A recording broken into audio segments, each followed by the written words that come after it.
শোনো, রেনু তোমার কাছে টাকা চাইতে আসতে পারে, খবরদার ভুলেও যেন একটা কানাকড়ি না যায় ওদের কাছে।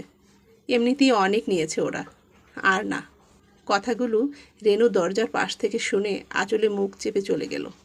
ঘরে গিয়ে ছেলেটার মুখ দেখে আত্মা শুকিয়ে গেল যেন তার।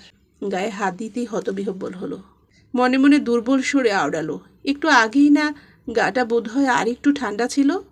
ছোট্ট ছেলেকে কোলে তুলে ঘুমন্ত ছেলেকেই ফিডিং করাতে চাইছে। ছেলে স্বেচ্ছায় মুখ বাইরে আনলো। রেনু কাঁদছে। কাপা হাতে রাহাতকে কল করলো। রেনুর কান্নার শব্দ পেয়ে রাহাত অধৈর্য হলো ওপাশ থেকে।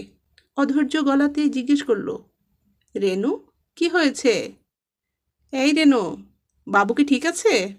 কান্নার ধমকে রেনুর কথা বের হচ্ছে না। হিচকি উঠে গেল তার। বাবুর গা তাপে পুড়ে যাচ্ছে, দুধ মুখে নিচ্ছে না। শ্বাসকষ্টের সমস্যায় জর্জরিত রেনু আর কিছু বলতে পারল না। তার হাত পা কাঁপছে। রাহাতের মাথা তখন পাগল প্রায়। হুড়মুড়িয়ে বসের অনুমতি অপেক্ষা না করেই অফিস কক্ষে ঢুকে গেল। স্যার, আমার টাকা লাগবে। 3 মাস ধরে বেতন আটকে রেখেছেন আপনি। বলেছেন অফিসের অবস্থা ভালো না। শুধু গুটিকও একজন পাচ্ছে না, তার মধ্যে আমি একজন। কুল রাহাত সাহেব, কুল। বসুন। রাখুন আপনার কুল। আপনার মতো 4 পদের রান্না দিয়ে আমি খাবার খাই না।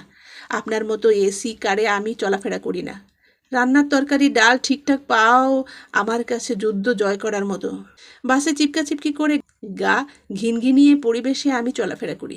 আমার মতো আপনার স্ত্রী আপনাকে কল করে কাঁদতে কাঁদতে বলে না, আমার ছেলেটার অবস্থা খুবই খারাপ। শেষের কথাটুকু গলা ধরায় বলে রাহাত চোখের জল লুকালো। আজহার চৌধুরী তার অফিসের এই ছোট্ট কর্মচারীর অতর্কিত এমন ব্যবহারে বনে গেছেন। নিজেকে সামলিয়ে রাহাত আবার বলা শুরু করলো, কুল থাকা আমাদের ভাগ্যে নেই স্যার। আমরা কুল থাকার চরিত্রে অভিনয় করার জন্য পৃথিবী নামক গ্রহে প্রেরিত হইনি। এই নিন রিজাইন লেটার। আমাকে আমার পাওনা বুঝে দিন, আমি চলে যাই। এভাবে তো টাকা দেওয়ার নিয়ম নেই রাহাত সাহেব। যে নিয়মে আছে সেই নিয়মে দিন। আমাকে অন্তত 1 মাসের বেতন দিন। টাকা না নিয়ে এখান থেকে যাবার পরিস্থিতি আমার নেই। ঘরে আমার অসুস্থ ছেলে।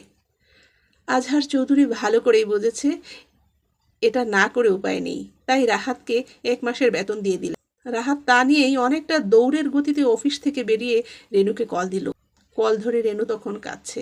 রাহাত অস্থির গলায় বলল, কেঁদো না লক্ষ্মীটি, বাবুর কিছুই হবে না। আমি টাকা পেয়েছি, আমি আসছি। রেনু যেন ভরসা পায় স্বামীর কথায়, তবুও অজানা ভয়ে তার ভেতরটা হুহু করে ওঠে। শিশু চিকিৎসক মালিক ডাক্তার চেম্বারে রেনু রাহাত এসেছে। শিশুটির অবস্থা বেগতিক দেখে তাদের সিরিয়াল মেনটেন করতে হলো না, ইমার্জেন্সি চিকিৎসার ব্যবস্থা করা হলো। শ্বাসকষ্টের সমস্যা ভয়াবহ রূপ নিয়েছে বাচ্চা ছেলেটির। অক্সিজেন নল লাগানো হয়। আইসিইউতে ছেলের অমন নির্জীব চেহারাটা দেখে রেনুর গা থরথর করে কেঁপে উঠল। পাশেই স্বামীর হাত চেপে ধরে বলে, বাবু ঠিক হবে তো? বাবুকে আবার আমি কোলে নিতে পারবো তো? ভেতরে ভেতরে চিন্তায় অস্থির হয়ে গেল রাহাত। রেনুকে সান্ত্বনা দেয়, বাবু একদম ঠিক হবে, বাবুর কিছুই হবে না, চিন্তা করো না।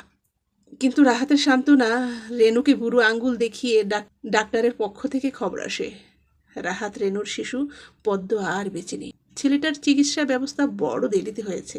এই খবরের 2 মিনিটের মাথায় রেনু প্যানিক অ্যাটাক হয়। ওখানেই পুত্র সুখে মারা যায়। হাসপাতালের পক্ষে কিছুই করার থাকে না। রাহাত কি পাথর হলো?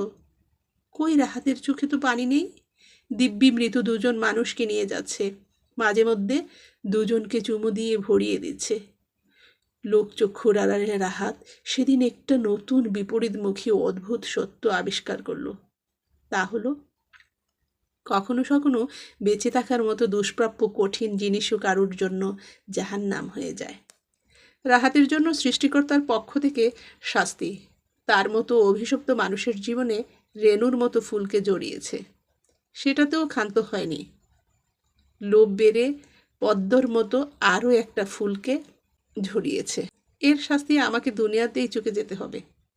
আরেকবার মা ছেলের মুখে চুমুক খায় রাহাত। দুর্বল মুখে হাসে। তোরা আজকের পর থেকে খুব ভালো থাকবি মা বেটা। পৃথিবী নামের গ্রহে তোদের অভিনয়ের পাঠ চুকে গেল। ওপারে কাউকে বলে আমার অভিনয়টা কমানোর ব্যবস্থা করিস একটু, তাহলে আমিও খুব দ্রুত তোদের কাছে থাকতে পারবো।